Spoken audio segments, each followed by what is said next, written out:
ago, we were determined to make progress that was cautious but irreversible.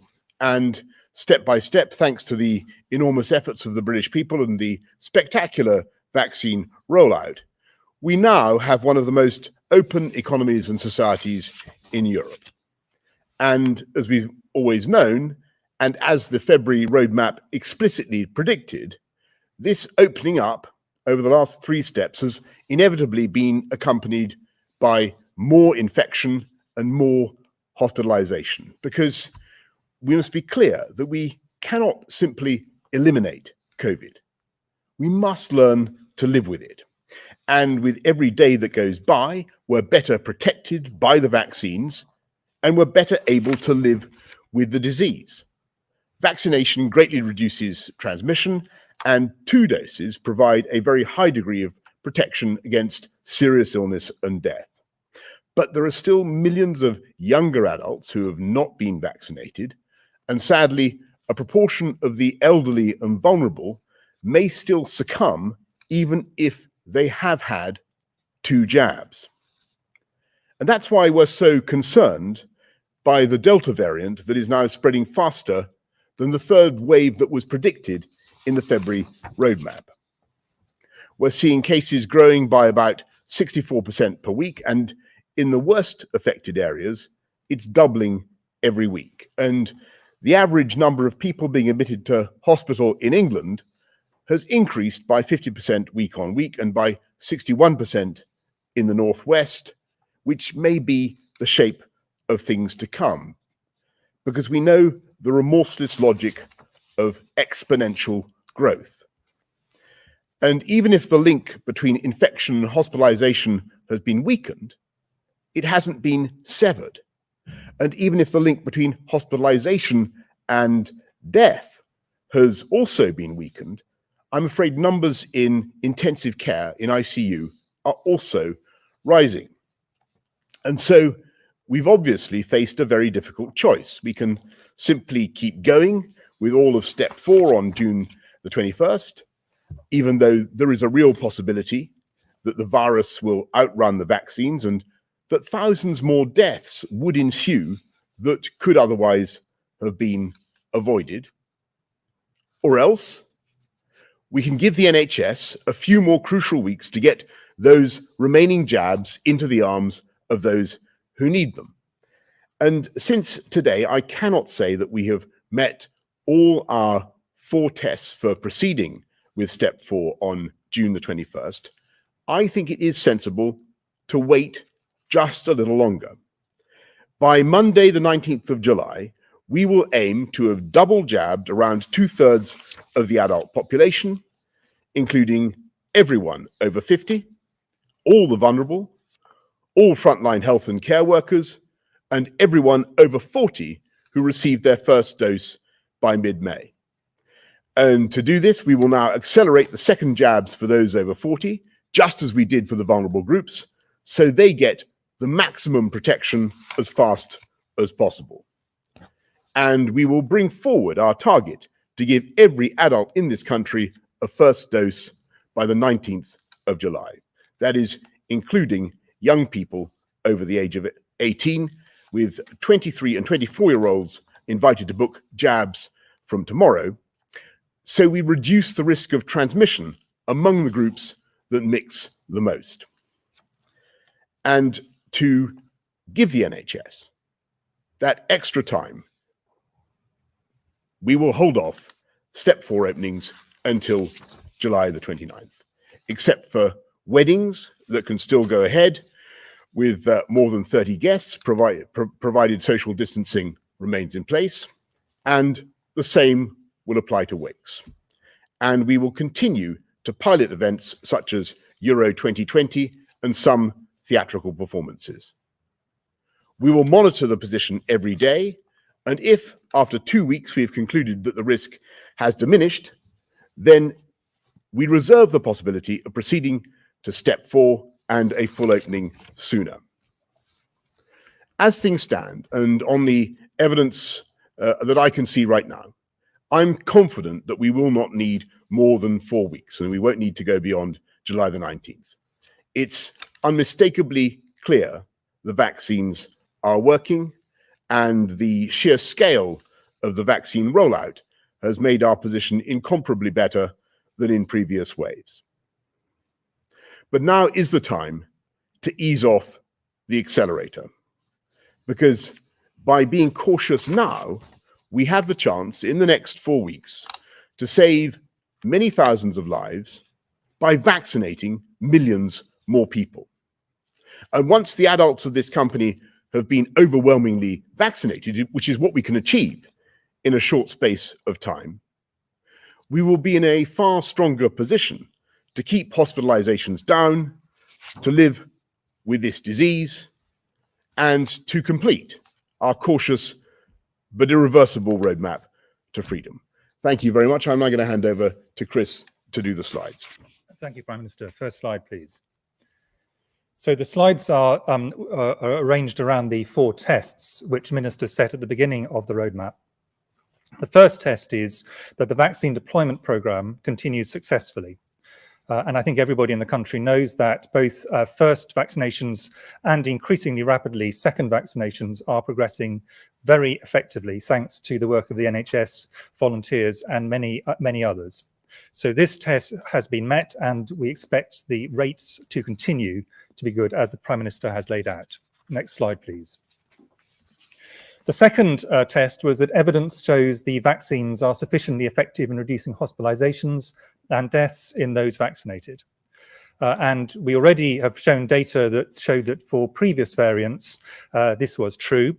We now have data, and some more has been released by Public Health England today, which shows data around the new Delta variant.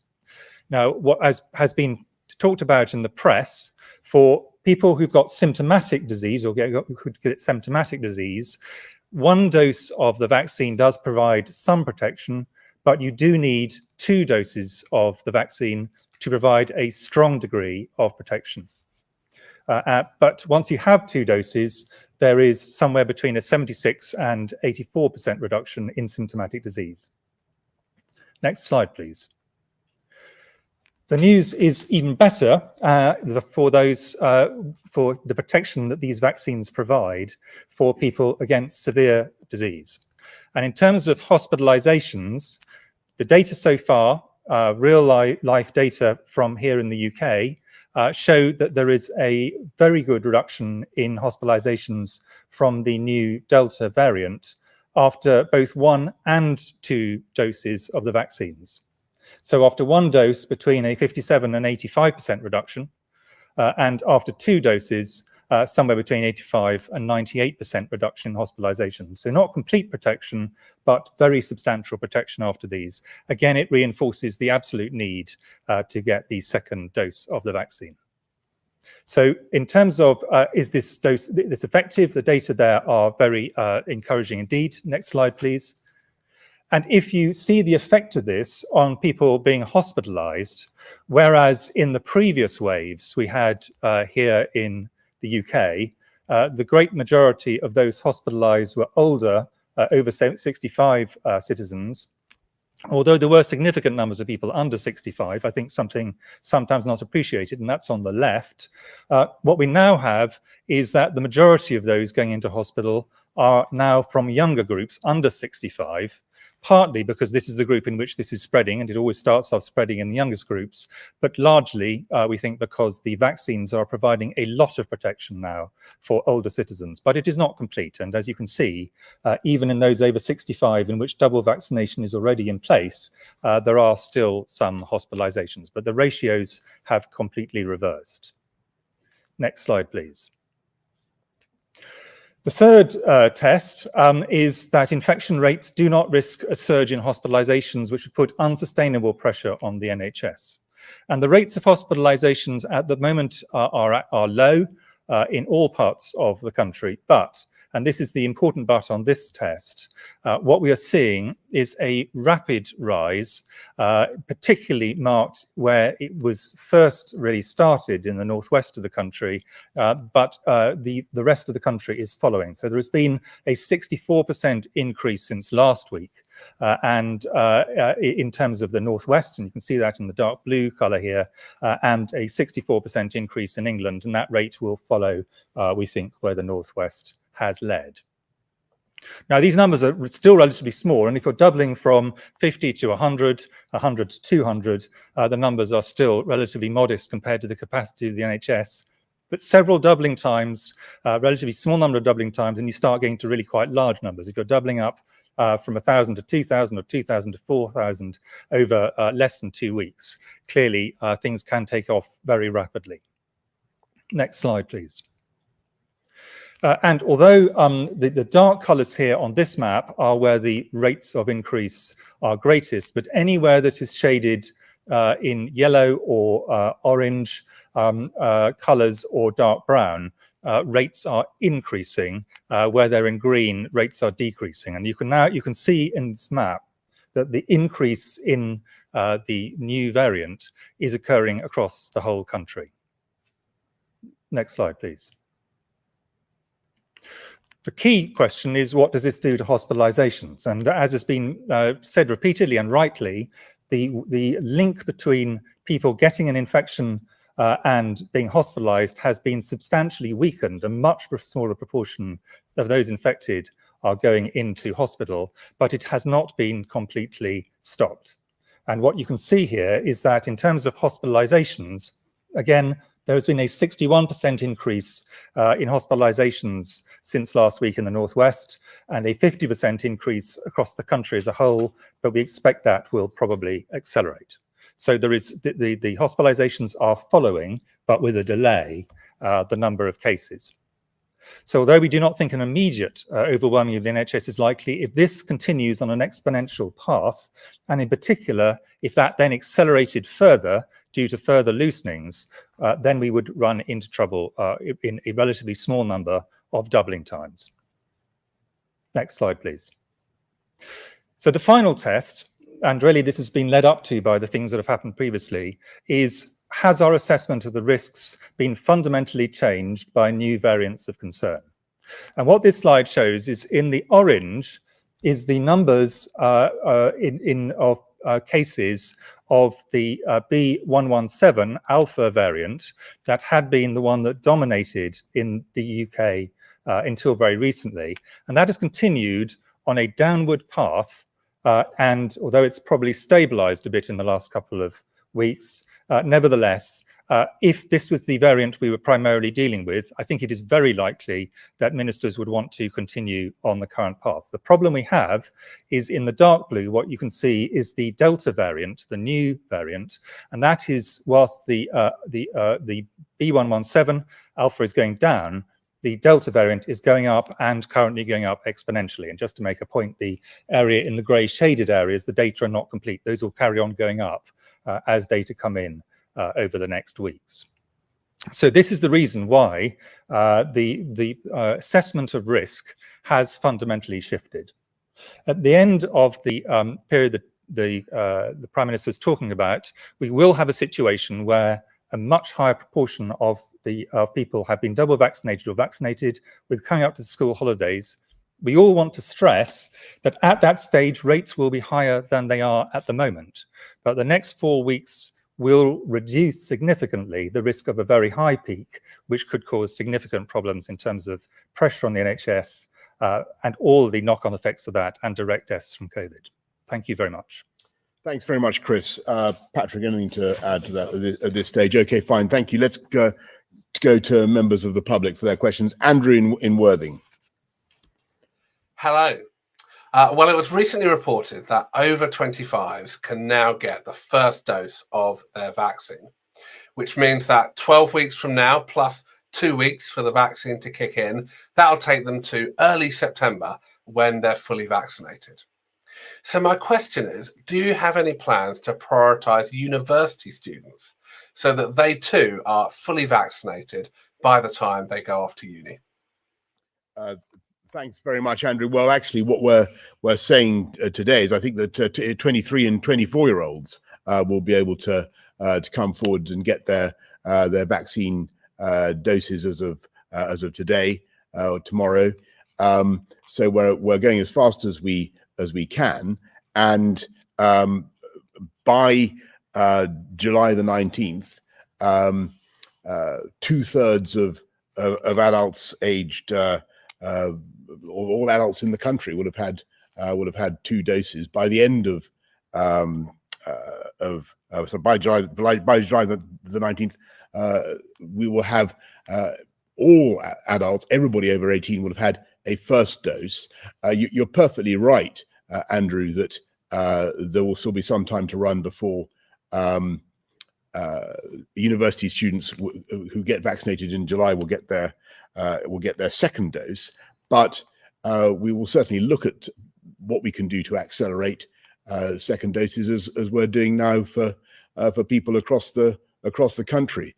And if there are outbreaks in particular places, as we've done surge vaccination and surge testing, we may do that in those places as it may be necessary. But I wonder whether Patrick or Chris, you want to add anything to that? Well, one thing I would add, PM, is just to remind people that the system in the UK has prioritised in strict order those who are at highest risk, all the way down the ratings. And for the great majority of people of university age, other than those with pre-existing health conditions, fortunately, they're at much lower risk than older ages. So we've gone down in age ranges, and that's the reason for the ordering. But as the Prime Minister says, we would expect that everybody of university age would have had at least one dose of vaccination by the start of next term.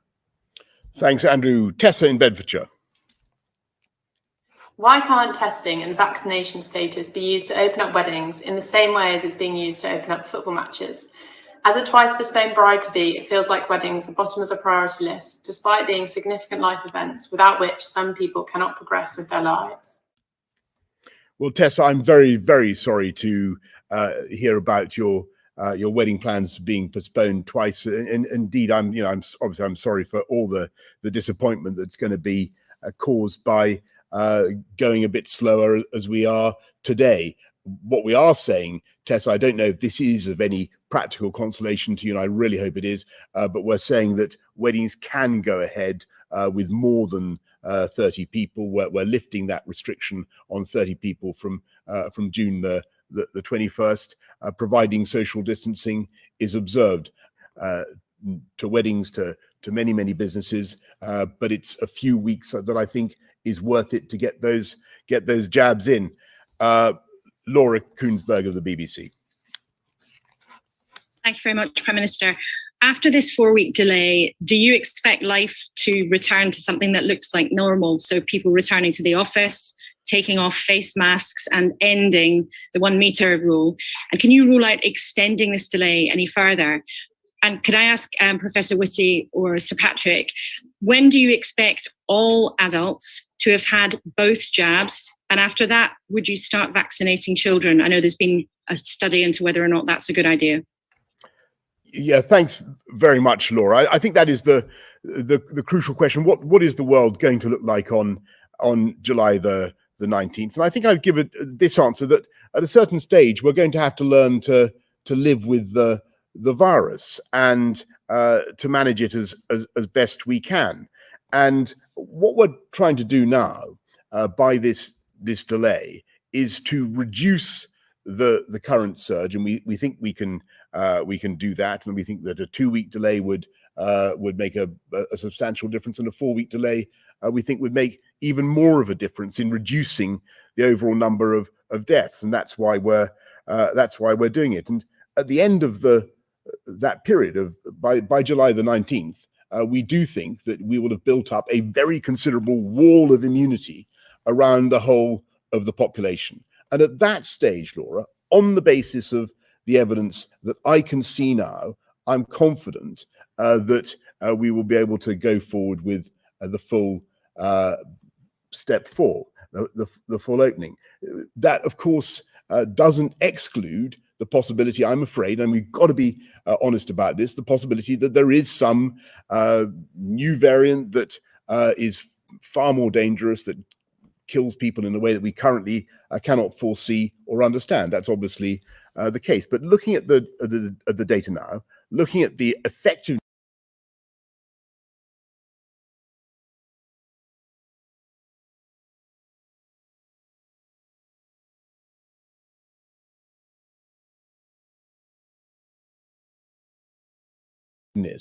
of the vaccines against all things they may want to keep being sensible. But as far as I can see, we will be in a much better position as a country to go forward with the full opening ups that we envisage. But I mean, Chris and Patrick. Well, on the vaccines, I mean, if you take the week of the 19th of July, all over 18s will be vaccinated or been offered the vaccine, then 8 to 12 weeks later, then everybody should have been vaccinated in that age group, so double vaccinated. So that's the sort of time scale, and it's worth really reiterating that these vaccines are really highly effective against the Delta variant. So one of the concerns that we might have had at the beginning was they weren't going to work as well.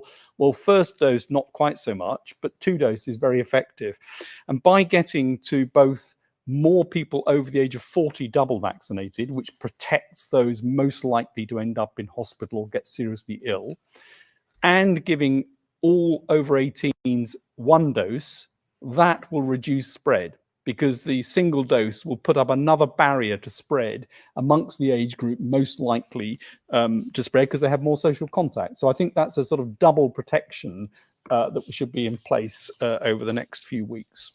And then on the question specifically on children, I think, as we've said several times before, the key thing with children is safety. We know that the risks in terms of physical disease to children, other than some children with significant pre-existing problems of physical health, are much, much lower than for adults. So you wouldn't want to vaccinate unless a vaccine was very safe, and vaccines are now being licensed in some countries, and we're accruing safety data on the safety of these vaccines in children. And there are 2 possible reasons you would want to vaccinate children potentially, but with caution, and this is the point I'm trying to stress. The first would be those groups who actually are at high risk of COVID, and I think JCVI will be bringing forward advice on this about which are the groups they think are at particularly high risk of COVID, and those children specifically should be vaccinated to reduce the risk of them having severe disease, and in very, very, very small number of cases, but does happen, mortality. But the wider question is around also the effect on children's particularly education, and is the multiple disruptions that might happen going to have a very negative impact on their life chances, including the effect it will have on long-term risk of physical and mental ill health. And this is going to be a decision that will have to be based on the data we have available. But at the moment, the big priority, as the Prime Minister has said, is getting through all the adults down to 18, making sure they're vaccinated and then double vaccinated. Thanks very much, Laura. Carl Dinnan, ITV News. Thank you, Prime Minister. Some of the support that you currently have in place for businesses starts to reduce during this 4-week delay. Why aren't you keeping support and protections in place at the level that they're at now?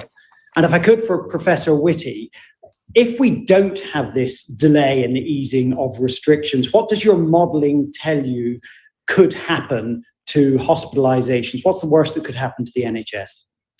Thanks very much, Carl. Well, look, the crucial thing about what we're agreeing to do today is to keep going with the openings that we've got in place. So we're not going backwards. I don't think any of the scientists have actually called for a reversal, and that's very important. It means that the businesses that are currently open and trading can continue to do that. We're giving, as you know, all the support measures that have been put in place are intended to last through to September. In terms of business rates, local authorities do have an extra £1 billion to cover those who need it.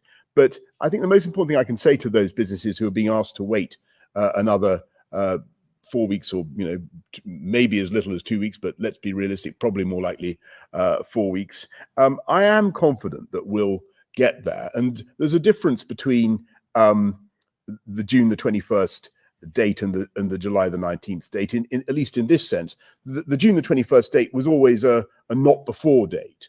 I do think that looking at all the, in other words, we weren't going to take that step before June the 21st. But looking at the data that I can see now, looking at the scale of the vaccine rollout, I'm pretty confident that July the 19th will be, as it were, a terminus date, and that we'll be able to take things forward from there. Sorry, Chris. No. The question in terms of, you addressed it to me, the question really on the modelling will be to Patrick, but I will just do a preamble on that to make 2 points. One of which is that whatever rate of increase we're seeing now and would see over the next few weeks would be significantly increased if we took the next step, because it means a lot of mixing of households that are unrelated indoors. That fundamentally is what the next step is about. So whatever rate it is will go faster if, and potentially quite significantly faster, were the next step taken over this period. And the second thing is to reiterate, just to make sure everyone is aware that we all agree on this, and not just on this panel, but across the whole of people who've looked at this, is no one thinks at the end of the 4-week delay, the risk is gone. There will still be substantial numbers. There will be substantial numbers in hospitals. And sadly, there will be some people who will go on to die of this. The question is a matter of balance. What are the things which is in a sense reasonable to do to eliminate avoidable mortality and overwhelming of hospitals over the short term, where if people died, it's not just a death delayed, it's a death completely averted? And what are the things where actually at a certain point you say, probably we've done most of the things that we reasonably can, given that we will have to live with this virus, which will continue to cause severe infections and kill people for the rest of our lives? Where does the balance lie? Yes, Patrick. Well, so as Chris said, this is a virus that's going to be with us forever. If you look back and look at the increases we're seeing now in hospitalizations, in people on ventilators, if we didn't have the vaccination we've got, we would be looking at a question of, is more lockdown needed? That's not where we are. We're at a position now where we're in a race against the virus, and the vaccines need to get ahead of it. And if you're in a race with somebody, you don't suddenly assist them in putting the afterburners on so they can outpace you. And so that's really what we need to do, is to make sure we get the vaccines in. And as Chris said, the 4-week delay should reduce the peak, whatever it would be, by something between 30 and 50%. So that's the sort of gain you get from the 4 weeks. And actually, it's not very obvious that you get much more gain from going on longer than that at the moment. So it looks like quite a good length of time. You get the 3 advantages: over 18 single dose, many more people double dosed, and close to the school holidays, with the effect that that has to also take the pressure off. And that should, between them, significantly reduce the peak. But there will be an increase in numbers, and there will be an increase in hospitalizations, because that's what happens when there's more mixing. Thanks very much. Tom Harwood, GB News. Thank you, Prime Minister. We've heard a lot about how we want this roadmap to be completely irreversible, and that after 4 weeks, hopefully, all those restrictions are gone and don't come back. But we also know that in the winter, in the late autumn, these diseases can spring up again pretty naturally. They can get pretty nasty. The Health Secretary has previously spoken about a plan for booster jabs in the autumn. And I was wondering, when are we going to get to see that plan? When can the media and the scientific community helpfully scrutinise and help out with that plan? And when will those jabs be going into people's arms in the autumn to avoid these restrictions ever coming back again? And then just one extra question to the scientists, given that we know that this sort of nasty variant is spreading much more pervasively among young people, are we considering at all opening up again that excellent Oxford AstraZeneca vaccine to the under 40s? That's an excellent question. I'll leave Chris and Patrick to deal with. But on the irreversibility of the roadmap, and you're quite right, Tom. Of course, I mean, we're seeing a surge now. As I said earlier on, we're seeing more hospitalizations. We're seeing continued deaths, although the numbers are very, very greatly reduced. And we must be realistic, as we said at the beginning of the roadmap and throughout, that people very sadly will continue to lose their lives to this disease. So we will have a booster program for vaccines, and we'll be setting that out very soon, and you can expect the Health Secretary to set out how and when we'll be doing that, and which groups will be coming forward first. And we'll obviously the JCVI will be studying that and producing a timetable. But the objective is, as I've said, to be irreversible, to avoid more lockdowns of the kind that we've seen. And as things stand, I can't see a reason to do that. Though there will, as everybody has said, be further surges of the disease. Do you want to go on Astra for under 40s? Astra for under 40s. Yeah, I'll make a comment, and then Chris will want to build on it. I mean, the balance is always the risk benefit in any drug or vaccine, and obviously the benefit is greater in this particular case the higher the level of virus. So the risk benefit changes all the time depending on where you are, and these are decisions that are rightly ones for JCVI to look at, where the risk benefit falls at any point in the pandemic. And I think at the moment the plan is to get all of the 18s and over vaccinated single dose with other vaccines, Pfizer and Moderna, and that's the target for the week of July the 19th. Chris, do you want to add to that? No, and the only point to make, which is the obvious one, is the risk benefit of the vaccines as currently laid out is very strongly in favour of vaccination. And we really would encourage everybody to get their first jab and get their second. In terms of exactly which vaccines, as with exactly which drugs for other bits of medicine, that may slightly change at the margins, and JCVI will continue to look at it. But at this point, we're very clear that this is a sensible approach which actually maximizes the risk benefit, so that people who get vaccinated can be confident that they are increasing their chances of a very healthy and good outcome over the next period. I mean, it's worth saying that the vaccines we've got are spectacularly more effective than we ever dared hope. I mean, they really are very good. That is true. Thank you very much, Tom. Jason Groves, Daily Mail. Thank you. Professor Whitty, can I pick you up on your earlier answer? Are you as confident as the Prime Minister that July the 19th will be the end of this matter? We will be able to lift restrictions then. And Prime Minister, we've had an awful lot of false dawns over the last 18 months. I hear what you say about a possible nasty new variant. Barring the emergence of one of those, though, are you able to give us a sort of cast iron guarantee that this will be the last delay, provided nothing else turns up? And finally, what would you say to Andrew Lloyd Webber, who says that you're bankrupting a sort of critical and irreplaceable industry? There's plenty of other people in his position too. Do they factor at all in your calculations when making decisions like this? Thanks, Jason. Look, of course they do. And I've got colossal admiration for Andrew Lloyd Webber. The entire theatre sector is one of the great glories of this country, and you know it's broken everybody's heart to see what we've had to go through. And I bitterly regret the fact that we must be cautious again now.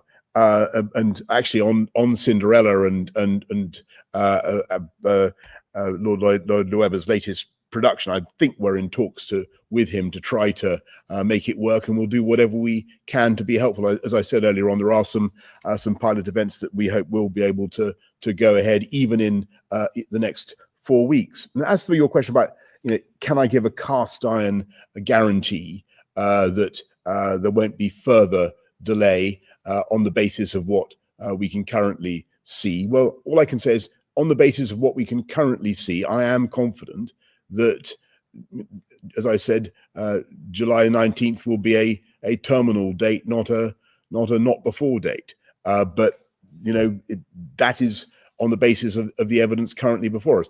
We have reasons to be confident, looking at the scale of the vaccine rollout, looking at the, as Patrick was saying, looking at the levels of protection they give. And in terms of your question to me, actually, I completely agree with the Prime Minister's answer, and I'm sure Sir Patrick would as well. Thank you. Thanks very, very much. Jim Pickard, Financial Times. Prime Minister, one area of major public confusion at the moment is what to do about summer holidays and whether to take them abroad. Grant Shapps, the Transport Secretary, has said people don't have long to wait for their summer breaks abroad. Other ministers, such as George Eustice, the Environment Secretary, have encouraged people to stay at home. Which of these contradictory pieces of advice would you recommend? And on a sort of related question, it's increasingly clear that many industries will still be struggling by the end of the summer, such as aviation and hospitality. Is there any situation in which you can see the furlough scheme and other major business support schemes continuing beyond their current end date, the cliff edge at the end of September?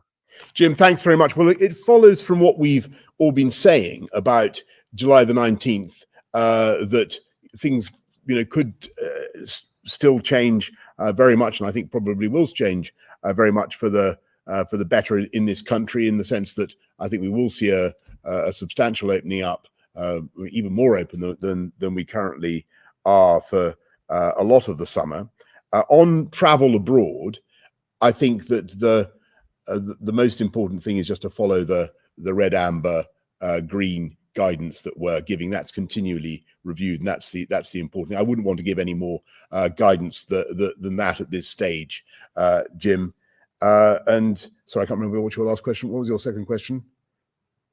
For struggling industries beyond. Sorry, forgive me. Absolutely. On furlough,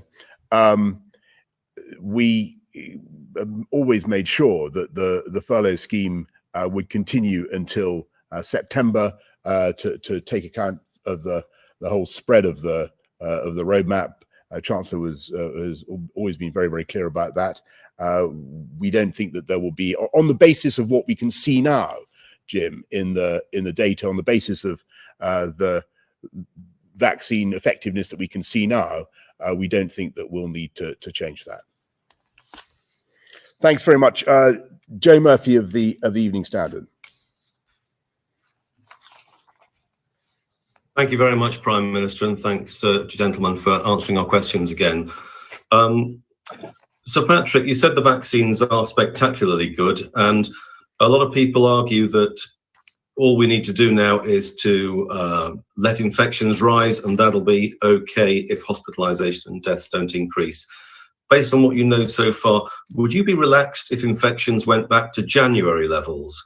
How high would they have to go before you called the Prime Minister and said, look, maybe it is time to slow things down again? Professor Whitty, London's vaccination rates are a long way below all the other regions and nations. Only 36% have had the second doses, according to the dashboard. How worried are you about this? And what will you do to improve the situation? Especially, will you agree to measures to speed up the type of vaccines for London that young people can have? And Prime Minister, July the 19th is going to be hailed as the new Freedom Day. Do you see it as the date when everything will be eased, including those tough nuts like nightclubs being allowed to reopen, and we can all dispense with masks and social distancing for good? Right. Well, we were given questions in order, so I think it was Patrick first. Well, I think the vaccines are very, very effective. But of course, if you have a massive wave of infection, the vaccines aren't 100% effective, and you will see people in hospital, and a large proportion of those will be double vaccinated, and some of those, unfortunately, will die. So they were not 100% protective, and therefore avoiding a very, very large peak is important. That's why the second part of the vaccination, which is stopping or reducing the chance of spreading, is an important part of this. And that's why getting the younger people vaccinated becomes important, because you stop the size of the increase in any peak and hopefully manage that down to a level where the number of infections is reduced. And of course, the proportion of people who then get severely ill, hospitalized from that, is reduced even further by the vaccination. So that has to be the aim. And realistically, if we ever got a very, very large wave, there would be a very large number of people in hospital. But the plan and the vaccination program is designed precisely to stop that from occurring. On London, I mean, I think let's start off with the glass half full. Londoners, as in the rest of the UK, have shown great enthusiasm for vaccination. Overall, the rates are higher than many countries would really dream of having at this point in time. But they are behind by around, in some areas, 10%, other parts of the country. So they're high, and I think we shouldn't pretend that they're low. They're high, but they should be even higher. And it is, some of this is mechanistic. It's because there's a lot more people move around in London. Records and so on are less clear-cut. There's a number of reasons why London, in common with other major cities in the UK, always tends to have slightly lower rates of vaccination and screening and many other medical interventions of this sort. But you are completely right that what we need to do is concentrate on these areas where the rates are lower, because we want to get all of them right up to the very highest rates, which is what provides protections for individuals, and by being vaccinated, someone provides protection for those around them. So you are completely right. We do need to concentrate on them and look in the different particular bits of London, because London is a very varied city, and find the areas with the lowest rates and really push to get them up, whatever the reasons are. Yeah, thank you very much, Chris. Look, Joe, I am concerned also actually about London. Of course, it's absolutely correct, as Chris says, that huge numbers of Londoners have come forward and could be very proud of what they're doing. But I think it'd be great if we could get those rates up even higher. And on your point about opening up everything on July the 19th, I'm acutely conscious that it's not just that nightclubs and I can't go ahead, and the theatre industry and many other parts of sectors are still not able to open fully. There are many businesses that need to move beyond social distancing. Many jobs where we need to be able to do things in the way that we always used to do them, and people are yearning to get back to that, as indeed as I am. And so I'm determined to be able to do that by July the 19th. At the moment, I am confident, on the basis of what we can see, on the basis of the effectiveness of the vaccines, the rollout that we can do. I'm confident that we'll be, barring unforeseeable new variants and so on, I'm confident that we will get there. But in this game, fighting this virus, you've got to learn to be cautious. We want a roadmap that is irreversible, and to achieve an irreversible roadmap, you have to be cautious. And the objective of this short delay is to use these valuable, these crucial weeks to save thousands of lives, of lives that would otherwise be lost, I'm afraid, by vaccinating millions more people as fast as we can. And that's what we're going to do, and that's the announcement tonight. Thank you all very much.